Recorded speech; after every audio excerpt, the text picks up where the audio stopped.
Pemirsa, apakah provokasi Donald Trump yang memblokade Selat Hormuz terhadap Iran merupakan bentuk keputusan Amerika Serikat yang tidak mencapai satupun target dalam agresinya di Iran? Lantas bagaimana dampaknya? Pagi ini akan kami hadirkan ulasannya untuk Anda bersama pengamat hubungan internasional Teuku Reza Shah sudah tersambung melalui sambungan Zoom. Pak Reza, selamat pagi. Selamat pagi Indonesia, selamat pagi. Baik, Pak Reza, jadi sekarang sudah masuk ke hari kedua ada blokade yang dilakukan oleh Amerika Serikat terhadap Selat Hormuz dan juga pada pelabuhan-pelabuhan yang ada di Iran. Apa yang akan terjadi kalau seandainya sampai berminggu-minggu ke depan ini tetap dibiarkan? Tadi Metro sudah dengan tegas menyebutkan ada ketergantungan dunia pada selat ini kan. Di mana 20% daripada minyak dan LNG dunia itu tergantung pada selat ini ya. Kemudian ada negara-negara yang sangat tergantung. Misalnya Cina. Dari 20% itu kan 37%-nya larinya ke Cina. Ya, kemudian India ketergantungannya 14%. Kemudian Jepang dan Korea Selatan masing-masing ketergantungannya itu 12% untuk Jepang dan 11% untuk Korea Selatan. Kemudian juga Pakistan dan Bangladesh itu sangat tergantung juga. Nah, terus kemudian Amerika Serikat memang kecil ketergantungannya, yakni 2,5%, tapi kan 2,5% ini dapat digunakan oleh Amerika Serikat sebagai momentum buat menekan Iran dan juga mempercepat blokade. Dan seperti kita ketahui bersama ya target-target blokade Amerika Serikat itu sudah banyak sekali. Amerika Serikat sudah mengatakan bahwa angkatan laut kami adalah yang terbaik di dunia dan siap melakukan blokade atas Iran yang jelas-jelas akan menghangus lantakkan dunia. Dan untuk itu kan Amerika sudah siap juga dengan strategi, misalnya dia sudah punya 5.000 personil untuk perang darat, cuman belum kita ketahui apakah dia akan lakukan serangan darat. Pada saat yang sama juga Amerika Serikat akan serius mendesak negara-negara untuk menyetujui namanya UNSC Resolution nomor 2817 itu dikeluarkan tanggal 11 Maret tahun ini ya. Ini merupakan dasar hukum untuk negara-negara itu untuk sama-sama mengkoordinir bagaimana amannya energi itu keluar masuk Selat Hormuz. Nah, terus Amerika Serikat tampaknya akan terus menekan karena dengan Amerika Serikat menekan ini dia dapat menahan potensi ekonomi Iran. Konon Iran akan menarik 2 juta US dollar per kapal. Kemudian juga dalam bayangan Amerika kalau dia bisa menahan Iran terus, maka dukungan Iran bagi kelompok-kelompok yang pro Iran di dunia itu akan berkurang. Cuman masalahnya bagaimana blokade ini akan dilakukan?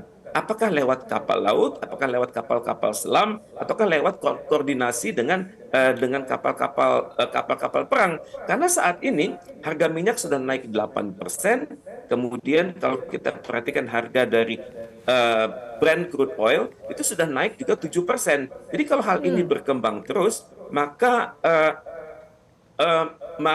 krisis akan terjadi. Yang juga kita harus perhatikan adalah adanya potensi Amerika Serikat menyerang pelabuhan-pelabuhan laut Iran yang utama. Misalnya ada Bandar Imam Khomeini, kemudian ada Bandar Bushehr, kemudian ada Bandar Anzali. Dan ini adalah tempat bandar-bandar di mana Iran melakukan transaksi dengan negara-negara di Commonwealth of Independent States. Jadi juga itu kemungkinan juga akan diserang adalah bandar-bandar yang lain yang menghubungkan Iran dengan Laut Kaspia. Dan ini adalah hal yang harus kita waspadai. Dan bagaimana Indonesia menyikapinya? Ya sementara Iran sudah mengingatkan masyarakat Amerika Serikat bahwa harga minyak ini akan naik sampai 4 sampai 5 barrel. Kemudian 5 US dollar per barrel ya. Baik, Pak Reza. Selanjutnya untuk Indonesia, ya.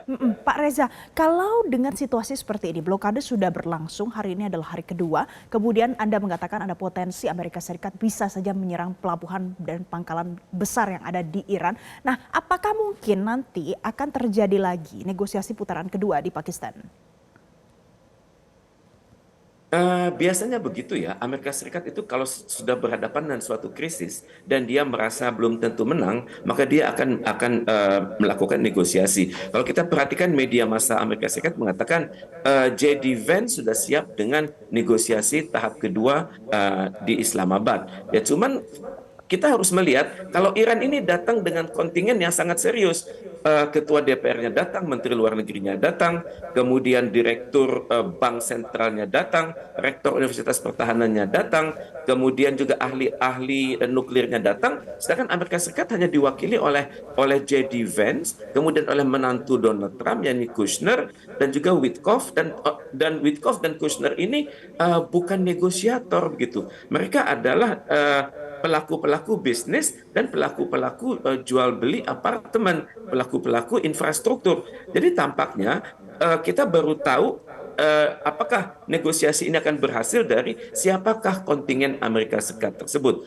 Kalau kontingennya itu lagi, tampaknya tidak akan ada penyelesaian dari krisis ekonomi global ini. Dan kalau seandainya nanti ada peluang kemudian masuk pula di dalam perundingan itu ada Rusia dan juga Cina yang bisa saja ikut di dalam perundingan, bagaimana kemungkinan dampak yang akan terjadi? Ini baru ide dari Iran ya, bahwa memang untuk efektif negosiasi itu akan melibatkan Rusia dan Cina. Karena Rusia dan Cina ini adalah pelaku besar dalam ekonomi internasional. Mereka sangat berpengaruh terhadap berjalannya perang ini, karena 2 tahun terakhir mereka mendukung Iran dengan teknologi, terutama sekali teknologi remote sensing, sehingga peluru kendali Iran itu tepat mendaratnya di laut maupun di Israel. Juga Cina dan Rusia ini adalah anggota tetap di Dewan Keamanan PBB. Jadi dengan adanya Rusia dan Cina, maka diharapkan resolusi PBB itu mendatang akan lebih cepat jadi, dan Amerika Serikat akan menjadi negara minoritas di dalam Dewan Keamanan PBB. Karena seperti kita ketahui bersama, Inggris dan Prancis menolak terlibat dalam operasi tempur operasi di Teluk Parsi ini. Dan kemudian juga kita perhatikan sama-sama, ini akan juga berdampak kepada Indonesia ya, karena ketergantungan Indonesia pada minyak ini cukup tinggi, sekitar 19-65% pasokan minyak ini lari ke Asia Tenggara, dan untuk itu ya tentunya kita juga harus bersiap-siap jika penutupan di Selat Hormuz ini akan berdampak pada impor energi Indonesia, akan meningkatkan biaya logistik di Indonesia, akan menaikkan harga BBM dan energi di Indonesia, kemudian mengganggu ekspor pupuk kita, karena ekspor pupuk kita itu akan lewat juga ke kawasan Timur Tengah, dan ujung-ujungnya akan memberikan tekanan pada APBN kita. Dan sebelum hal ini terjadi, ya kita tentunya berharap kunjungan Presiden Indonesia ke Rusia dan Prancis ini membawa hasil, di mana kita Baik. perkirakan akan ada impor baru dari Rusia, dan semoga tidak ada kritik maupun tekanan dari negara-negara Uni Eropa dan Amerika Serikat.